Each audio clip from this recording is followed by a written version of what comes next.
Bismillah, alhamdulillah, wassalatu wassalamu ala rasulillah. Patepang deui dinten ieu dinten Salasa kaping 28 Juli 2026. Masih dina surat Asy-Syu'ara ayat ke-28. A'udzubillahi minasyaitonir rajim. Bismillahirrahmanirrahim. Qala nyarios atawa nyarita itu si Fir'aun ka Nabi Musa. La ini takhota jeung lamun anjeun ngajadikeun anjeun naon ilahan kana sesembahan kana pangeran goiri salianti kuring salianti kaula ceuk Fir'aun. Jadi ulah nyembah ulah ibadah kanu sajen kaula Allah mah kaula pangeran sadaya aya di negeri ieu kitu ceuk Fir'aun ngaku pangeran dirina sorangan. Ana rabbukumul a'la cenah kuring pangeran maneh anu maha luhur kitu ceuk Fir'aun. La aj'alannaka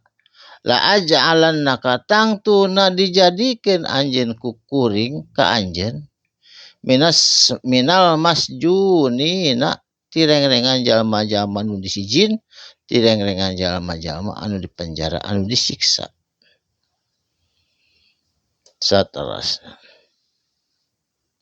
qala Nabi Musa ngajawab awalau ji'tuka nah kuring lamun ngaluarkeun ka anjeun bisain sesuatu keterangan atawa mukjizat atawa kitab mubinin anu nyata ka anjeun rek narimana saur Nabi Musa.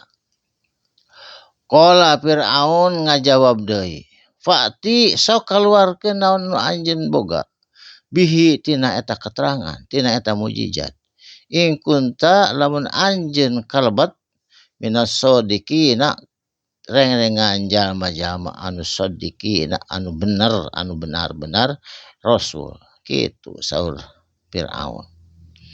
Mangka Nabi Musa ngaluarkeun tina pananganna nyaeta tongkat. Fa'alqa mangka dialungkeun ku Nabi Musa asohu itu tongkatna Nabi Musa.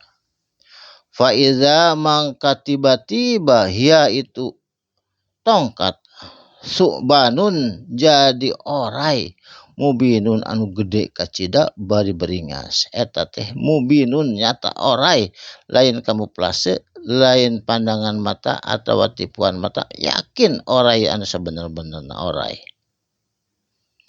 Saterusna wa naja'a yadahu jeung ngaluarkeun Nabi Musa narik tina kelekna Nabi Musa yadahu pandanganna Nabi Musa. Fa iza mangka tiba-tiba hia itu pandangan Nabi Musa baydau kaluar cahaya putih anu ngempur anu pikasileun lina dirina pikeun jama-jama anu ningalina. Terus Fir'aun reuas ngagebeg ningali kitu bari pok nyarita. Qala nyarita Fir'aun lil malai kagegeden-gegedena para menteri jeung sadayana Fir'aun haulahu anu aya dina sabudeureun sakeuling Fir'aun.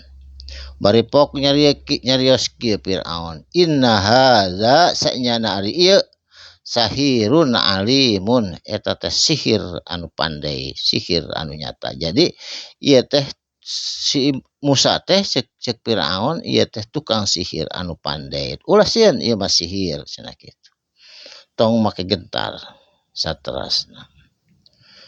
Yuridu cenah kitu cer Firaun teh. Yuridu sanyana itu Musa, yuridu ngamaksud mikahayang ayuh rijakum kana yen ngaluarkeun anjeun ngusir anjeun kabeh min ardikum tina ieu tanah air anjeun. Jadi ti kota Mesir ieu teh cenah Musa teh rek ngusir anjeun. Padahal Nabi Musa mah henteu ngamaksud rek ngusir ngan hayong sotenan nyanak Bani Israil tina penindasan ieu Firaun.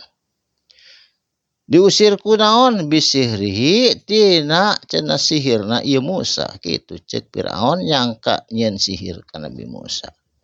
Pamada maka naon anu dipigawe tak muruna nuku anjeun bakal diparentahkeun. Jadi Firaun sok rek ngalakukeun naon atuh lamun geus kieu paragegeden urang badami tentang sihir ieu Musa. Qalu nyararita itu jama-jama gegedean Firaun. Arjih sok tangguhkeun heula, tahan heula. Ieu Musa wa akhohu jeung dulurna jeung Harun, tahan heula tangguhkeun heula. Wa ba'as jeung urang ngabangkitkeun, urang nyandak, urang ngutus pi madain tina saban-saban kota di kota Mesir sahirina pirang-pirang tukang sihir anu bakal ngalawan ka Musa gitu ceuk gegeden na Firaun.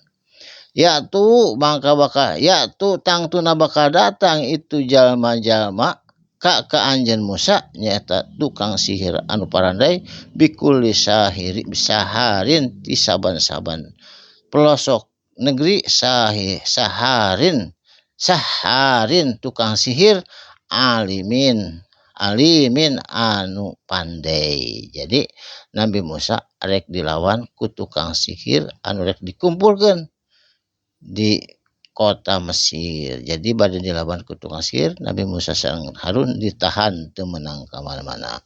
Barakallahu li wa lakum kitu eta cariosna atawa hikayahna Fir'aun waktu sarita. Mugi aya mangpaatna. Shadaqallahul azim. Wassalamualaikum warahmatullahi wabarakatuh.